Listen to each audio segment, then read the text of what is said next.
കരുവന്നൂർ സഹകരണ ബാങ്കിൽ അനഭിലഷണീയമായ പ്രവണതകൾ ഉണ്ടായെന്ന് മന്ത്രി വി എൻ വാസവനും പറഞ്ഞു. കേസുമായി ബന്ധപ്പെട്ട് കുറ്റക്കാരായ 7 ജീവനക്കാരെ സസ്പെൻഡ് ചെയ്തു.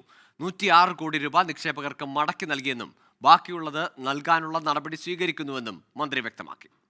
ഇപ്പോൾ നമ്മുടെ സംസ്ഥാനത്തുണ്ടായ വിവാദമായ ഒരു ബാങ്കാണ് കരുവന്നൂർ സർവീസ് സഹകരണ ബാങ്ക്.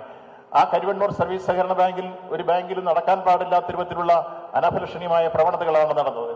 ഗുരുതരമായ തെറ്റ് കണ്ടപ്പോൾ യഥാർത്ഥത്തിൽ 2011 ആരംഭിച്ചതാണ്.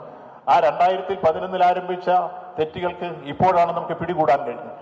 ആ സംഘത്തിലെ നിക്ഷേപകർക്ക് നിക്ഷേപം മടക്കി കൊടുക്കാൻ ആവശ്യമായ ക്രമീകരണങ്ങൾ ഉണ്ടാക്കി, സഹകരണ വകുപ്പ് ഇടപെട്ട് ആവശ്യമായ സൗകര്യങ്ങൾ ഉണ്ടാക്കിയതിന്റെ ഫലമായി ഇപ്പൊ 106 കോടി രൂപ അവിടെ നിക്ഷേപകർക്ക് മടക്കി കൊടുത്തു കഴിഞ്ഞിരിക്കുന്നു എന്ന സന്തോഷ വാർത്തയും നിങ്ങളെ അറിയിക്കുകയാണ്.